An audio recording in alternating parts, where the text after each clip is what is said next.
Hi everyone, and today we will talk about an Pax Japonica, and our topic is Japanese and Japanese brain with Mr. Harada. Hello, Harada-san.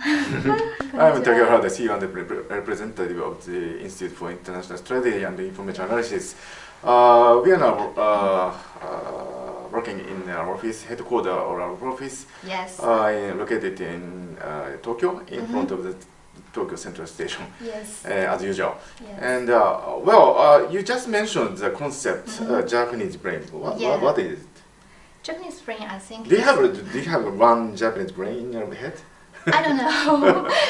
Why? I can speak Why? English. You're very good at speaking in Japanese. Yes, but I start. Even much better than the Chinese, maybe. Really? I don't think so. No, I don't know.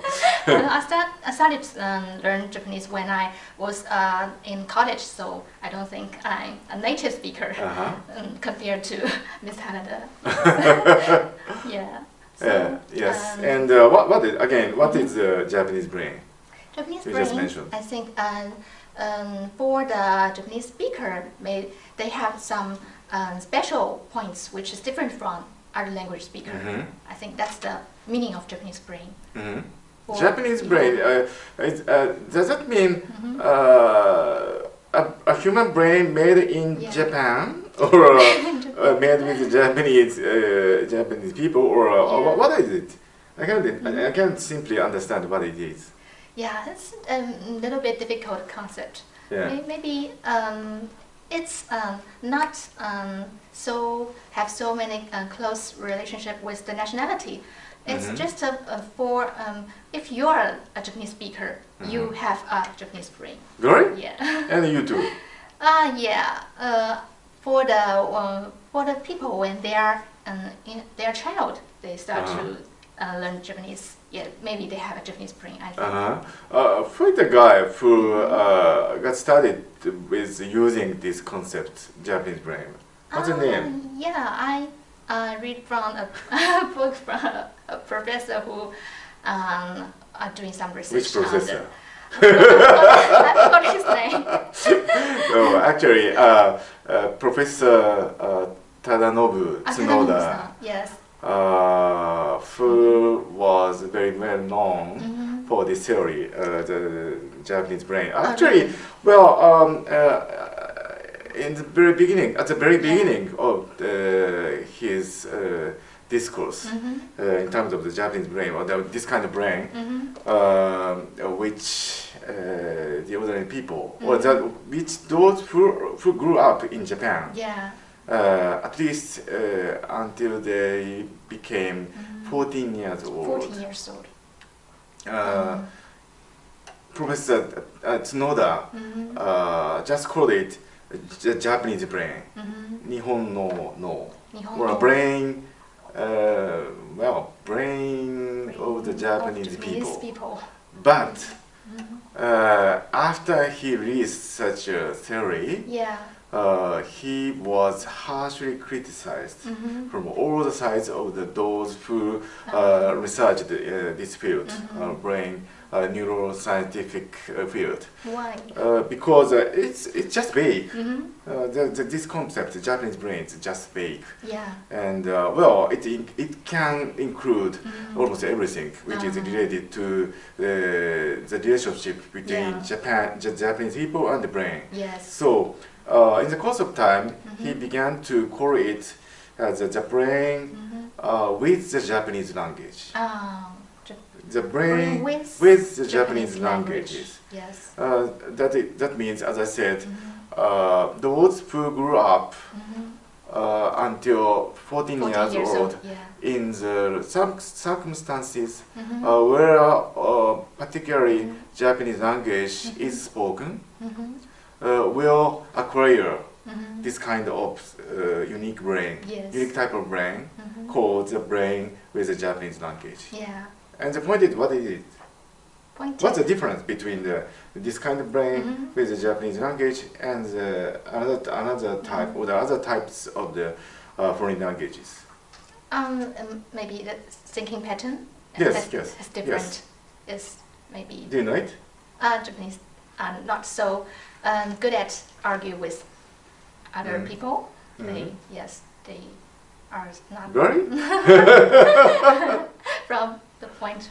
Well, it's just a typical character of the Japanese people. Really? It doesn't necessarily rely on the type of the brain and the Japanese language or something like that. Yeah. What's the point? The point? I hope you just read my book on this theory. I've read it. I sincerely hope that you have a good memory. Yes. Maybe something about the brain is the left brain and the right brain. It has different. Yes, we not only the Japanese, we Everybody, the human beings, yeah. all the human beings have two sides in our own brains. Well, the one is left brain. Yes. Where how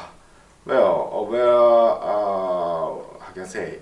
We work on particularly work on languages. Language. Yeah. And logical things. Logical in the left brain. Yes, in the left brain, and in the right brain we have art, art and music, feeling, music, emotion, yeah. emotions. In the right brain. Yeah. Yes. When you speak foreign languages, other foreign languages than Japanese, but when you speak in Japanese, your left brain. We only use the left side of the brain. Yes, that's the point. Professor Tadanobu Tsunoda figured out that only the left brain works as long as you have this kind of brain with Japanese languages, Nihongo no. Why? We don't know. But maybe that Professor Tsunoda Tadanobu Tsunoda, sorry, Professor Tsunoda argued that this tendency has something to do with the vowel of the Japanese language, because every single word in Japanese language has is ending with vowel, not consonant. It's special. Different from other languages. Quite unique. And for example, when I speak German, ich spreche. This is consonant, typical consonant in German language. And how about Chinese? We don't have such pronunciation, I think. 我说. 我说, yeah. Well, 我说, yeah. Well, 我说, well, not so many, but a certain percentage of the Chinese words also ends with the consonant. Of it, yes. Consonant. This is quite different from the Japanese language. While we Japanese, for example, we Japanese count the numbers 1, 2, 3, but 1, 2, 3, 1, 2, 3. Yeah. And for example, in German, 1, 2, 3. 1, 2, 3. Somehow, how can I say, Japanese vowel has to be articulated when you speak in Japanese. 1, 2, 3. No. We cannot understand when you count the numbers like 1, 2, 3. No, 1, 2, 3. Yes. It's so slowly, and you should pronounce it very clearly. Yes. This is quite different from the other languages, such as German, French, and the Chinese and the English, and any other language, except for pronunciation. Pronunciation. But no, pollination. Pronunciation. Yes, Polynesian language is quite similar to Japanese, as long as Polynesian language has also so many words ending up with vowels. Vowels. So the same. Yes. Japanese. Yes. Ethnologically, we Japanese have how can I say have somehow similar characters as Polynesians, because we are very peaceful people. Yes. And we are living in the coast. In the coast, And we have to live with the how can I say with the sea. and something like that. This is quite unique to these ethnics. Language, not only language, but also the entire cultures of Japanese and also Polynesians. Because they are the same language. Yes. The point is the brain with the Polynesian language looks like the Japanese one. Well, they think only by the left brain. Yes, left brain. And this is quite unique for these, how can I say, Pacific Ocean's ethnics, Japanese and Polynesians. Even though we are living far away from each other. Yeah. We share the same, some common. Yes, maybe in the Pacific Ocean there was a big continent, and in the for eastern side we Japanese lived, while the Polynesians maybe the southeastern side of this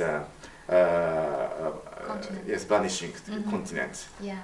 So well, anyway, this is exactly why the Japanese culture is completely different from other particularly continental cultures such as European and also Chinese, I think. That's the secret behind the language. Yes. And the question is, what do we Japanese do with the right side of the brain? Is it bacon? Yes. Maybe. Yes, this is exactly what Professor Tsunoda researched further after he released this theory in 1960s, I believe. Yeah. And he found out that the right brain of the Nihongo Japanese, the brain with the Japanese languages could have something to do with prediction of the future events, such as earthquakes. Do you know, in Japan, we have a huge institute at the University of Tokyo where only earthquakes are researched. Only research on the earthquake. Yes, this is quite unique, so unique that all the Western researchers are sometimes wondering why we Japanese have such a huge prominent earthquake research institute. Because the other researchers than the Japanese hardly believe that humankind can predict when the earthquake will occur. That's true. Yeah, but we Japanese are still confident that we can. Oh, really? We can, because we can feel. Okay. We can feel. Yeah. Before the earthquake, there's yes. There are so many Japanese people who can argue. Yes, we can feel something. For example, we could have some unique feelings just before the earthquakes. I cannot explain by the science. Yeah, but the government of Japan once gave a certain budget to Professor Tsunoda to investigate this field, and I think part of his research was quite successful. Yes, at least some parts of the right brain of the ordinary Japanese have something to do with such a prediction, which is normally doubted in the Western society. It had not been used yet, so has not at all. A lot of potential. Well, do you know the medical procedure MRI? MRI. With which you can research the brain system, neuroscientific research, and with the new type of the MRI, you can find out how the right and left brains are working. Yes, differently. Oh, really? Yes. I want to. Yes, and this is quite unique. Also, this is quite unique only for those who speak Japanese, or actually those who grew up until 14 years old. in the circumstances of Japanese language.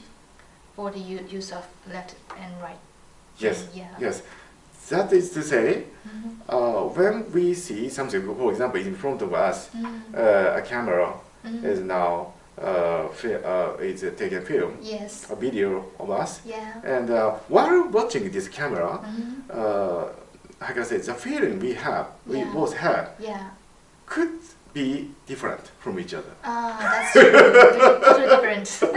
I'm so sad.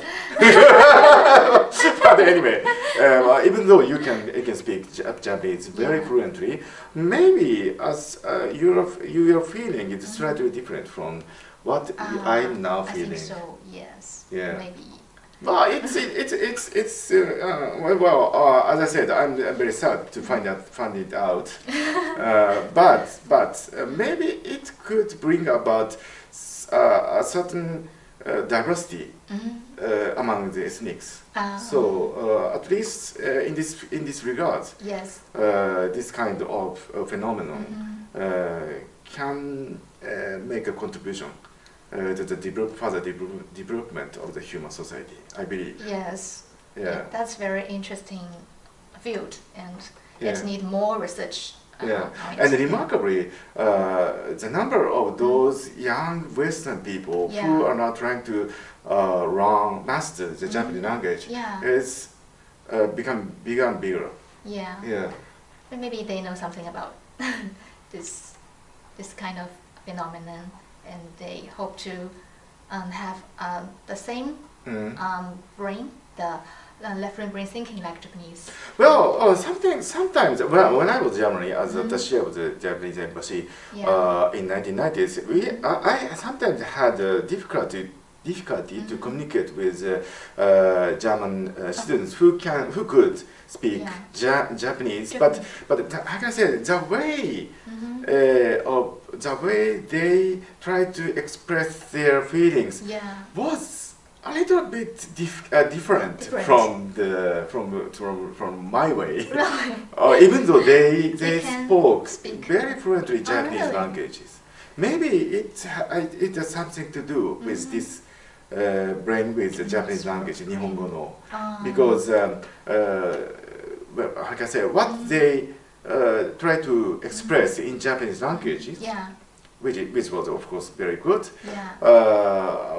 was slightly different from the obstacles we Japanese normally try to express. Well, a little bit different from. yes, a little bit difficult to understand. Because every single word of every single language has its own connotation. So this kind of connotation, the feeling, which is included in a certain language and certain words, it's quite different from quite different language from language to language. Yeah. So particularly in terms of the Japanese languages, this, how can I say, this character of the language is obvious. So that foreign learner of the Japanese language have always great difficulties to master the Japanese language, I believe. I think so too. Yeah. Really? For Western people, I think. Well, anyway, this is the brain with the Japanese languages, and with this theory of the brain with the Japanese language, Nihongo no Rilon, they once said, well, Professor Tsunoda would win the Nobel Prize. Oh, really? Yes, in the 1980s. But 1980s. yes, and his theory was enthusiastically supported by Professor Hideki Yukawa. The famous. Yes, very famous, Nobel prominent Prize physician. Winner, at the Kyoto University. But after Professor Yukawa died, the tendency of the public opinion suddenly changed. So that Professor Tsunoda was suddenly criticized, even harshly. Oh. Yes, and disgraced in the public. Really? Why? I don't know. Why it's very strange. Yes, and in the 1990s, almost nobody knows this theory of the brain with the Japanese languages. That's But I think which is now turning out to be, how can I say, verified with brand new MRI facilities. Yeah. This theory is correct and verified. Yeah. It's a precious research. I think it should be continued. So we want to know more and more about this topic. Yeah. Yeah. Thank you so much for watching today's program. And if you have any comments, please let us know. And next time we will talk about the concept of Pax Japonica. Yeah, we are now trying to conceptualize the word Pax Japonica. Yeah. Yeah, with our team members. Yeah. So part of we will disclose a part of our what we have done with this word. We will next share time with you. Hopefully. What we are playing now next time. Yes. Thank you so much. Thank you so much. And looking forward to see you next time. See you next time. Bye bye. Bye bye. Thank you.